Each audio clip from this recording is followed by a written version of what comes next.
మత్స్యకారుల అభ్యున్నతికి ప్రభుత్వం కట్టుబడి ఉందని, జిల్లాలో ఆక్వా రంగాన్ని ప్రభుత్వ సహకారంతో అభివృద్ధి చేస్తామని, ఫ్లమింగో ఫెస్టివల్ ఘనంగా నిర్వహిస్తామని తిరుపతి జిల్లా కలెక్టర్ డాక్టర్ ఎస్ వెంకటేశ్వర్ పేర్కొన్నారు.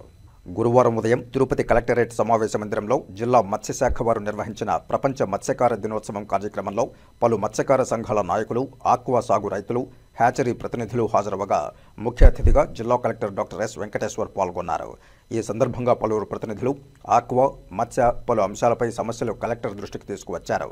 ఈ సందర్భంగా జిల్లా కలెక్టర్ మాట్లాడుతూ రాష్ట్ర ముఖ్యమంత్రి నారా చంద్రబాబు నాయుడు ఆక్వా రైతులను దృష్టిలో పెట్టుకుని దేశవ్యాప్తంగా మన రాష్ట్రంలో ఎక్కువ ఉత్పత్తులు ఉంటూ ఎగుమతిలో ఉందని తెలిపారు.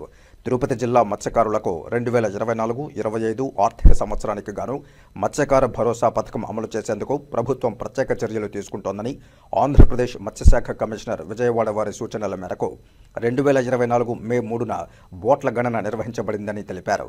జిల్లాలో 880 బోట్లు, 4203 మంది సిబ్బంది ఉన్నారన్నారు.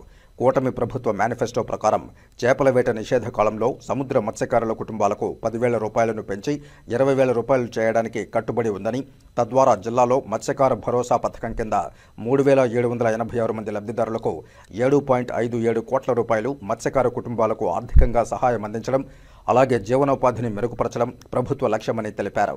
జిల్లాలో ఈ ఏడాది ఫ్లమింగో ఫెస్టివల్ రాష్ట్ర పండుగగా అటవీ, పర్యాటక మరియు మత్స్యశాఖల సమన్వయంతో ఘనంగా సంబరాలు నిర్వహించడం జరుగుతుందని తెలిపారు. ఆంధ్ర, తమిళనాడు రాష్ట్రాల మధ్యన పులికాట్ సరస్సులో చేపల వేటపై మత్స్యకారుల మధ్య తలెత్తిన వివాదంపై జిల్లా కలెక్టర్గా పక్క రాష్ట్రంలోని జిల్లా కలెక్టర్ ఎస్పీతో మాట్లాడడం జరిగిందని తెలిపారు.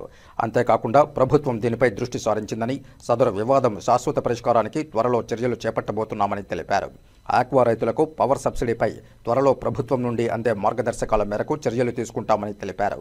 లో వోల్టేజీ కరెంటు సమస్యపై ఏపీఎస్పీడీసీఎల్ అధికారులతో సమావేశం నిర్వహించి తగిన సామర్థ్యంతో ట్రాన్స్ఫార్మర్ ఏర్పాటు, కోట మండలం రాచగున్నేరు వద్ద అవసరం మేరకు సబ్స్టేషన్ ప్రపోజల్ ప్రతిపాదనలు ప్రభుత్వానికి పంపడం జరుగుతుందని, పరిశ్రమలకు విద్యుత్ సమస్య పరిష్కారానికి ఏపీ ట్రాన్స్కో ద్వారా జిల్లాలో 2 సబ్స్టేషన్లకు ముఖ్యమంత్రి శ్రీకారం చుట్టడం జరిగిందని తెలిపారు. ఆక్వా ఫీడ్ అంశం, అప్సరా యాక్ట్ అంశం ముఖ్యమంత్రి దృష్టికి తీసుకువెళ్తామని తెలిపారు. అలాగే చుక్కల భూములకు సంబంధించిన అంశాలు, ఆక్వా మరియు మత్స్యకారుల రైతులకు సంబంధించినవి త్వరగా పరిష్కారానికి చర్యలు తీసుకుంటామని తెలిపారు. పులికాట్ సరస్సుకు సంబంధించి పూడిరాయి, దరువు, పులికాట్ ముఖద్వారం వద్ద పూడికతీత పనులకు పరిపాలనా అనుమతులు వచ్చాయని, త్వరలోనే నిధులు విడుదలవుతాయని, అనంతరం పూడికతీత పనులు చేపడతామని తెలిపారు. తాడా, సూళ్లూరుపేట ప్రాంతాల్లో ఆక్వా, మత్స్య ఉత్పత్తులకు మార్కెటింగ్ సౌకర్యం కల్పిస్తామని, అలాగే అన్ని రేవుల్లో సోలార్ లైటింగ్ ఏర్పాటుకు కోరిన నేపథ్యంలో కేంద్ర ప్రభుత్వ పథకం అనుసంధానంతో ఏర్పాటు చేస్తామని హామీ ఇచ్చారు. మత్స్యకార కుటుంబాలకు హౌసింగ్ కోసం కోరిన నేపథ్యంలో తప్పకుండా అర్హత మేరకు మంజూరు చేస్తామని, తుఫాను పునరావాస కేంద్రాలు శిథిలావస్థలో ఉన్నాయని పలువురు తెలపగా ప్రతిపాదనలు పంపుతామని, ఎస్హెచ్జి రివాల్వింగ్ ఫండ్ సమస్యపై స్పందిస్తూ పరిష్కరిస్తామని కలెక్టర్ తెలిపారు. రాష్ట్ర ప్రభుత్వం ఆక్వా, మత్స్యరంగానికి ఎల్లవేళలా అండగా ఉంటుందని, ముఖ్యమంత్రి ఆ దిశలో చర్యలు చేపడుతున్నారని తెలిపారు. అనంతరం పలువురు ఆక్వా మరియు మత్స్యకార సాగు రైతులకు, నేతలకు సన్మాన కార్యక్రమం చేశారు. ఈ కార్యక్రమంలో జిల్లా మత్స్యశాఖ అధికారి నాగరాజు, ఫిషరీస్ డెవలప్మెంట్ అధికారులు, జిల్లా అధ్యక్షులు, మత్స్యకార సహకార సంఘం జీవి రత్నం, పులికాట్ సరస్సు మత్స్యకారుల సంఘం Bommana Sridhar, hatcheries association president Sagar Reddy, మత్స్య, ఆక్వా సాగు రైతులు, నాయకులు తదితరులు పాల్గొన్నారు. మనం ఏం చేద్దామంటే ముందుగా మీకున్నటువంటి ఏదైతే సమస్యలు ఏదైతే ఉన్నాయో అందరి తరపు నుంచి ఒక్కొక్కరు కానీ నలుగురు అందరూ మాట్లాడితే మనం నోట్ చేసుకుంటాము.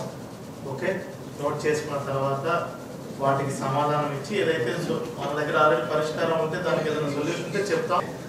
మన గవర్నమెంట్ లెవెల్లో సెక్రటరీ గారు దృష్టిలో పెట్టవలసినవి పెడతాం. కొన్ని మన జిల్లాలోనే పరిష్కారం చేయవలసి నేను బాధ్యతగా తీసుకొని అది పరిష్కారం చేయడం జరుగుతుంది. ఆల్రెడీ కొన్ని విషయాలు పోయినసారి గౌరవ ముఖ్యమంత్రి గారు వచ్చినప్పుడు కొన్ని విషయాలు ఆయన దృష్టిలో పెట్టడం జరిగింది. ఆక్వా రంగానికి మన గౌరవ ముఖ్యమంత్రి గారు ఇన్ఫాక్ట్ రాష్ట్రంలోనే కాదు దేశవ్యాప్తంగా కూడా మన రాష్ట్రం ఆక్వా రంగంలో ముందుందంటే అది మన గౌరవ ముఖ్యమంత్రి గారు. ఆయన గత అంతకుముందు ముఖ్యమంత్రి ఉన్నప్పుడు 14 సంవత్సరాల్లో తీసుకున్నటువంటి అనేకమైనటువంటి ఆక్వా రంగాన్ని తీసుకున్నటువంటి ఇన్సెంటివ్స్ కానీ, అదేవిధంగా దాన్ని ఏదైతే మనకి రైతుల్ని ఉద్దేశించి ముఖ్యంగా వాళ్ళని సెంట్రల్గా పెట్టుకొని అభివృద్ధి చేయాలనే ఉద్దేశంతోనే గౌరవ ముఖ్యమంత్రి గారు